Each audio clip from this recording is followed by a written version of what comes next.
જે આપણે સાબુ મળે છે ને તેમાં ભરપૂર કેમિકલ હોય છે, જેનાથી આપણી સ્કિન તો ડેમેજ થાય જ છે, સાથે આપણે ખર્ચા પણ વધી જાય છે, કારણ કે બહારના સાબુ મોંઘા પડે છે.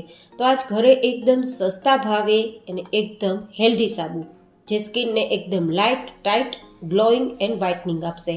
અને એ પણ તમે 10 ફેશિયલ જેટલું રિઝલ્ટ માત્ર ચહેરા પર જ નહીં પણ પૂરા શરીરમાં મેળવી શકશો. તો જુદા જુદા 2 સાબુ બનાવવાની આજે આપણે વિડીયો શેર કરીશું. તો સૌથી પહેલાં ગ્લોઈંગ સ્કિન માટેની સાબુ માટેની એક પેસ્ટ તૈયાર કરી લઈએ. તો જેમના માટે આપણે વરિયાળીનો પાવડર લેશું, લગભગ 25 ગ્રામ જેટલો લેશું, અને ચમચીથી જોઈએ તો 4 ચમચી જેટલો. અહીંયા આપણે એકદમ ઓછા પાવડરનો ઉપયોગ કરવાના છીએ, પણ હું અત્યારે વધારે પાવડરનું મિશ્રણ તૈયાર કરવા માટે 25 ગ્રામ લઉં છું. તમે 5 થી 10 ગ્રામ જેટલો લેશો તો પણ ચાલશે. તો હવે આપણે બીજી સામગ્રી લેશું સંતરાની છાલ. જોકે આ છાલને આપણે જનરલી ફેંકી દેતા હોઈએ છીએ, પણ આ છાલને જો સૂકવી અને તેનો પાવડર તૈયાર કરવામાં આવે ને તો એકદમ ઉપયોગી આ સામગ્રી બની શકે. તો એ સૂકવેલો પાવડર પણ 25 ગ્રામ અને ચમચીથી જોઈએ તો 4 ચમચી જેટલો લીધેલો છે. આ સંતરાની છાલનો પાવડર ખૂબ જ આપણી સ્કિનને હેલ્ધી રાખે છે. ત્રીજી સામગ્રી છે ગુલાબની પાંખડીનો પાવડર. હવે આ ગુલાબની પાંખડીને સૂકવી દેવાની અને પછી મિક્સરમાં ક્રશ કરી લેવાની, અથવા તો માર્કેટમાં મળે તો પણ તમે તૈયાર લઈ શકો છો. આ ગુલાબની પાંખડીનો પાવડર 25 ગ્રામ જેટલો લીધો છે, ચમચીના માપથી જોઈએ તો 4 ચમચી જેટલો લીધો છે. હવે પછીની આપણી સામગ્રી રહેશે ટમેટું. તો આ ટમેટાને તમે એકદમ ડ્રાય કરી શકો છો, સૂકવી શકો છો અને પછી તેનો પાવડર તૈયાર કરી શકો છો, અથવા તો ટમેટાનો પાવડર તમને માર્કેટમાં આરામથી મળી જશે, તો તમે પાવડર પણ લઈ શકો છો. આ પાવડર પણ 25 ગ્રામ જેટલો છે અને ચમચીના માપથી જોઈએ તો 4 ચમચી જેટલો છે. આ સામગ્રીનો ઉપયોગ મેં એ રીતે કર્યો છે કે તમે આરામથી એકદમ સસ્તા ભાવે ઘરે તૈયાર કરી શકો અને તમારી સ્કિનને વધારે હેલ્ધી રાખી શકો. હવે પછીની સામગ્રી છે આપણી બદામ. આ બદામનો પાવડર મેં ઘરે તૈયાર કર્યો છે મિક્સરમાં. 25 ગ્રામ જેટલો છે અને ચમચીથી જોઈએ તો 4 ચમચી જેટલો છે, જે વિટામિન ઈથી ભરપૂર હોય છે અને સ્કિનને એકદમ હેલ્ધી રાખશે. હવે આપણે અહીંયા હજુ એક સામગ્રી લેવાના છીએ, પણ અત્યારે પહેલાં બધી જ સામગ્રીને એકવાર મિક્સ કરી દઈશું. અને મિક્સ કર્યા બાદ છે તેવી હળદર માત્ર 1 ગ્રામ જેટલી, અને ચમચીથી જોઈએ તો ચમચીના ચોથા ભાગ જેટલી, 1/4 ટીસ્પૂન જેટલી. હવે આ રીતે મિક્સ કરી દઈશું. અને મિક્સ કર્યા બાદ આ પાવડરને તમે લાંબા સમય સુધી સ્ટોર પણ કરી શકો છો અને ફેસ પેક તરીકે પણ યુઝ કરી શકો છો. આપણે અહીંયા માત્ર આ તૈયાર કરેલ પાવડરમાંથી 2 ચમચી જેટલો જ પાવડર લેશું, જે હવે આપણે સાબુ બનાવવાની પ્રોસેસ કરીએ તેમાં. તો એક બાઉલમાં 2 ચમચી જેટલો આપણે તૈયાર કરેલ મિક્સ સામગ્રીઓનો પાવડર લેશું, અને આ સામગ્રીની અંદર આપણે સ્કિનને વધારે ગ્લો કરવા માટે અને મોઇસ્ટ રાખવા માટે 4 ચમચી જેટલું દૂધ લેશું. આ દૂધ ઠંડુ પણ નથી અને ગરમ પણ નથી. જો કાચું દૂધ હોય તો વધારે સારું રિઝલ્ટ મળશે, કારણ કે દૂધની અંદર ઇનબિલ્ટ મોઇશ્ચરાઇઝર રહેલું હોય છે, જે સ્કિનને ડ્રાય નહીં થવા દે પણ એકદમ સ્કિનને સોફ્ટ રાખશે અને સ્કિનને વ્હાઇટ પણ કરવાનું કામ કરશે. સાથે આપણે લેશું 2 ચમચી જેટલું એલોવેરા જેલ. તમે અહીંયા ફ્રેશ એલોવેરા પણ લઈ શકો છો, અને જે કંપનીનું બહારનું જેલ મળે છે ને તે પણ લઈ શકો છો. પછીની સામગ્રી રહેશે નારિયેળનું તેલ. અહીંયા તમે જે નારિયેળનું તેલ વાપરતા હોય તે લઈ શકો છો. એ પણ નારિયેળનું તેલ હોવું જરૂરી છે. 2 ચમચી જેટલું નારિયેળનું તેલ લેવાથી સ્કિન ક્યારેય પણ ડ્રાય નહીં થાય. સ્કિનને એકદમ સોફ્ટ રાખશે, સ્મૂધ રાખશે, અને સ્કિનને ન ઓઇલી થવા દે ન ડ્રાય થવા દે, એકદમ સ્મૂધ અને સુવાળી રાખશે. હવે આપણે સૌથી વધુ હેલ્ધી કહી શકાય તે વિટામિન ઈની 2 કેપ્સ્યુલ. વિટામિન ઈ કેપ્સ્યુલ ના હોય તો તમારે અહીંયા અડધી ચમચી જેટલું એરંડિયાનું તેલ જે આવે છે તે લેવાનું રહેશે, પણ વિટામિન ઈ કેપ્સ્યુલ લગભગ જગ્યાએ અત્યારે મળી જ રહે, તો તે ઉમેરશો તો વધારે બેસ્ટ. હવે આ બધી જ સામગ્રીને આપણે મિક્સ કરી દઈશું, અને મિક્સ કર્યા બાદ આપણે જે પહેલો ગ્લોઈંગ સ્કિન માટેનો સાબુ તૈયાર કરીએ છીએ ને તે તૈયાર થઈ જશે. પણ અત્યારે આ પેસ્ટને આપણે સાઈડમાં રાખી દઈશું. જુદા જુદા 2 પ્રકારના સાબુ આજે આપણે તૈયાર કરીએ છીએ, જે બંનેમાંથી કોઈ એક સાબુનો તમે ઉપયોગ કરી શકો છો. અત્યારે આ પેસ્ટને સાઈડમાં રાખી દઈશું, અને હવે સ્કિન વ્હાઇટનિંગ કરવા માટેની પેસ્ટ તૈયાર કરી લઈશું, અને તેમના માટે લઈશું બટેટા. અહીંયા 1 નંગ 2 નંગ કોઈ પણ બટેટા લઈ શકો છો. મારે થોડું વધારે પ્રમાણમાં તેનો રસ ઉપયોગમાં લેવાનો છે, તો હું અહીંયા 2 બટેટા લઈ રહી છું. તેની છાલ કાઢી ખમણી લેશું, અને ખમણ્યા બાદ તેનો આપણે રસ કાઢવાનો છે. તમે મિક્સરમાં પણ નાના ટુકડા કરી ક્રશ કરી અને પછી તેને નીચોવીને તેનો રસ તૈયાર કરી શકો છો. પણ આ રીતે આપણે કોઈ કપડું લઈ અને પછી તેને ગાળી લેવાનો, ગરણીથી પણ ગાળી શકો, પણ આટલું આછું કપડું હશે ને તો પરફેક્ટ નીચોવી શકશો અને તેનો જ્યુસ આપણે કાઢી શકશું. તો આ રીતે આપણે બટેટાનું જ્યુસ તૈયાર કરી અને તેનો સાબુ બનાવી શકીએ. જનરલી માર્કેટની અંદર આવા સાબુ મળે ને તે ખૂબ જ મોંઘા મળે છે, અને મોંઘા તો મળે છે, સાથે તેમાં કેમિકલનો ઉપયોગ તો થતો જ હોય છે. તો પરિણામે સ્કિન સારી થવાની જગ્યાએ ડેમેજ પણ થઈ જાય છે અને પૈસા પણ પડી જાય છે. તો આ રીતે ઉપયોગ કરવાથી ઘરે સસ્તું તો તૈયાર થાય છે, પણ રિઝલ્ટ વધારે સારું મળે છે. તો આપણે તૈયાર કરેલ જે બટેટાનો રસ છે તેમાંથી 2 ચમચી જેટલો બટેટાનો રસ લેશું, તેમાં 4 ચમચી જેટલું આપણે કાચું દૂધ લેશું. આ દૂધને જો ઉકાળ્યા વગરનું કે ગરમ કર્યા વગરનું લેશો તો વધારે સારું. ના હોય તો જે ઉપયોગમાં લેતા હોય તે દૂધ તમે લઈ શકો છો, ગરમ પણ અને ઠંડુ પણ લઈ શકો. હવે તેમાં આપણે 2 ચમચી જેટલું એલોવેરા જેલ લેશું. ફ્રેશ એલોવેરા હોય તો વેલ એન્ડ ગુડ, નહીં તો જેલનો ઉપયોગ કરી શકો. સાથે નારિયેળનું 2 ચમચી જેટલું તેલ ઉપયોગમાં લેશું. નારિયેળના તેલનો હું ઉપયોગ એટલા માટે કરું છું કે તે નેચરલ મોઇશ્ચરાઇઝર છે અને તે એકદમ સ્કિનને સોફ્ટ એન્ડ સ્મૂથ રાખવાનું કામ કરે છે. સ્કિનને બિલકુલ ડ્રાય નથી થવા દેતું, અને ઘણીવાર આપણી ડ્રાય સ્કિન હોય તો આપણે મોઇશ્ચરાઇઝર લગાવવું પડતું હોય છે, પણ આ સાબુનો ઉપયોગ કર્યા પછી તમે ક્યારેય મોઇશ્ચરાઇઝર નહીં લગાવો તો પણ ચાલશે. હવે આપણે વિટામિન E-ની 2 કેપ્સ્યુલનો ઉપયોગ કરીશું, જે પણ સ્કિનને સોફ્ટ એન્ડ સ્મૂથ રાખશે. આજે આપણે જે 2 સાબુ તૈયાર કરીએ છીએ ને તે 2 સાબુ માત્ર ચહેરા પર જ નહીં પણ પૂરા શરીરમાં તમે ઉપયોગમાં લઈ શકો છો, ને પૂરા શરીરમાં તમે લગાવી શકો છો, તો તમારું ચાંદી જેવું શરીર ચમકવા લાગશે.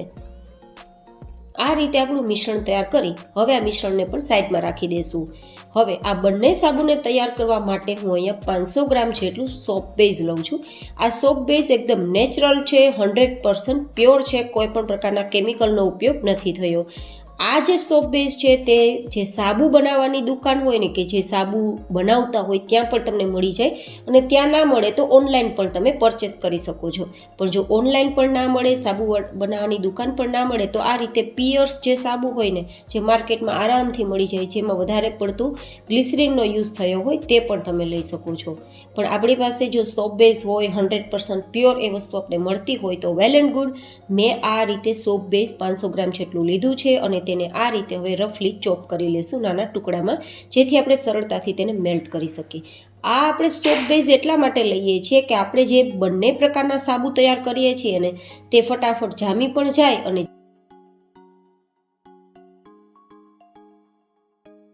તો આ રીતે સોપ બેઝના ટુકડા તૈયાર થઈ ગયા બાદ હવે કોઈ પણ પ્રકારના બાઉલમાં લઈ લેવાનો છે. હું અહીંયા માઇક્રોવેવ સેફ જે બાઉલ આવે છે તેમાં લઈ લઉં છું. તમે અહીંયા સ્ટીલના બાઉલનો ઉપયોગ કરી શકો છો, પણ પ્લાસ્ટિક અથવા તો કોઈ ટીનનું વાસણ હોય, એલ્યુમિનિયમ વાસણ હોય તે નથી લેવાનું. આ રીતે કાં તો કાચનું બાઉલ હોવું જોઈએ અને કાં તો સ્ટીલનું વાસણ હોવું જોઈએ. અને પછી આપણે તેને ડબલ બોઇલિંગ કરવા માટે નીચે એક વાસણમાં થોડું પાણી ભરીશું, તેને ગરમ થવા રાખી દઈશું અને તેના પર આ જે ટુકડા કરેલા છે ને સોપ બેઝનું, તેનું બાઉલ આપણે રાખી દઈશું. આને ડબલ બોઇલિંગ સિસ્ટમ કહેવાય, જેથી આપણે આ ટુકડાને સરળતાથી મેલ્ટ કરી શકીએ અને વધારે તાપ ન લાગવાના કારણે આપણી સ્કિન પણ ડેમેજ ના થાય. આ જ પ્રોસેસ તમે માઇક્રોવેવમાં પણ કરી શકો છો, પણ માઇક્રોવેવ બધા પાસે નથી હોતું, તો ડબલ બોઇલિંગ સિસ્ટમથી પણ તમે કરી શકો છો. આ રીતે આપણો જે સોપ બેઝના ટુકડા છે તે મેલ્ટ થવા જોઈએ. પણ હા, હવે પછીની જે પ્રોસેસ છે તે ફટાફટ કરવાની રહેશે, કારણ કે સોપ બેઝ છે તે જેવું ઓગળે કે ફટાફટ ઠંડુ થતાં જામવા લાગે છે. તો એકવાર ઓગળી જાય પછી આપણે સાબુ બનાવવા માટે 2 ભાગ સરખા કરી લેશું. આપણે 2 પ્રકારના સાબુ બનાવીએ છીએ, તો 2 સરખા ભાગમાં આપણું આ લિક્વિડ આપણે ડિવાઈડ કરી લેશું 50-50% જેવું, કારણ કે આપણે બંને પ્રકારના સાબુ તૈયાર કરીએ છીએ. તો આ જે ઓગાળેલું મિશ્રણ છે તેને આપણે અડધું એક બાઉલમાં લઈ લીધું છે. તે આપણે બાઉલમાં આપણે જે બટેટાની જે જ્યુસ કાઢીને તૈયાર કરેલું મિશ્રણ હતું ને તે ઉમેરીને મિક્સ કરી દઈશું. અને મિક્સ ફટાફટ કરવાનું છે, નહીં તો એ જામવા જ લાગશે. એ ખાસ તમારે ધ્યાનમાં રાખવાનું, જેટલું બને એટલું સ્પીડમાં કામ કરવાનું. તો આ રીતે બધું સરસ મિક્સ થઈ ગયા બાદ તમે સાબુ બનાવવા માટેનું કોઈ મોલ્ડ લઈ શકો છો. મારી પાસે છે તો ઉપયોગ કરું છું. જો આવું મોલ્ડ ના હોય તો શું કરવું તે હું તમને લાસ્ટમાં બતાવીશ. તો આ રીતે તો તમારે સોપ બેઝ જે મેલ્ટ કરેલું છે તેને ભરી દેવાનું, જેથી એકદમ સરસ આપણે જે બહારનો સાબુ હોય ને તેવો જ શેપવાળો સાબુ તૈયાર થાય. તો હું અત્યારે 3 આ બટેટાના સાબુ બનાવું છું, તેનું મિશ્રણ ભરી દઉં છું, અને 3 આપણે જે ગ્લોઈંગ સ્કિન માટેનું તૈયાર કરશું તે આપણે ભરી દઈશું. હવે જે આ 50% જેવું આપણે બાકી રાખ્યું હતું ને તે થોડું જામવા લાગ્યું હતું, તો ફરીથી થોડું ગરમ કરી લેશું. અને ગરમ થઈ ગયા બાદ આપણે જે પેસ્ટ તૈયાર કરી હતી ને તે પેસ્ટ આમાં ઉમેરી દઈશું અને મિક્સ કરી દઈશું. આ પેસ્ટ તમે તમારા ફેસ પર લગાવી શકો છો. એકદમ તમારી સ્કિન પર 10 ફેશિયલ જેટલું ગ્લો અને તમારા ફેસ પર વ્હાઇટનિંગ આવશે, એ મારી ગેરંટી.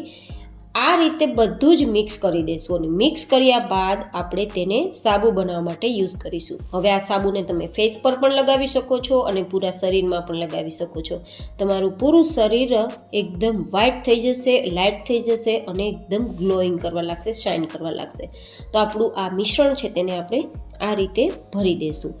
હવે હું તમને બતાવું કે આ રીતે જો તમારી પાસે મોલ્ડ ના હોય તો તમારે શું કરવાનું, કારણ કે આવા મોલ્ડ દરેકના ઘરમાં તો નથી જ હોવાના. જો કે પરચેસ કરવું હોય તો તમને ઓનલાઈન 30-40 રૂપિયામાં આરામથી મળી જશે, કંઈ મોંઘું આવતું નથી.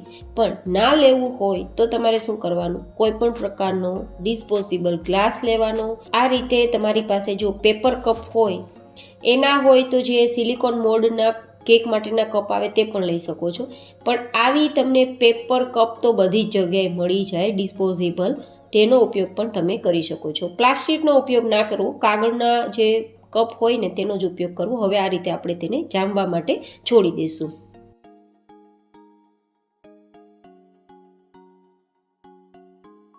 લગભગ 1-8 કલાક માટે મેં ફ્રીઝમાં રાખી દીધું ને તો એકદમ સરસ જામી ગયું છે. પણ જો તમારે ઉતાવળ ના હોય તો તમારે સાઈડમાં રાખી દેવું.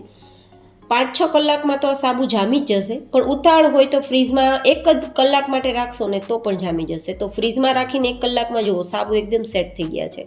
પેપર કપનો સાબુ આટલો ગોળ થયો છે અને આપણે જે મોલ્ડમાં જમાવવા માટે રાખ્યા હતા તેના સાબુ પણ એકદમ શેપ સાથે તૈયાર થયા છે. જો આ છે આપણો બટેટાનો સાબુ જે સ્કિનને વ્હાઇટ કરશે અને આ છે આપણો સ્કિન ગ્લોઈંગ સાબુ.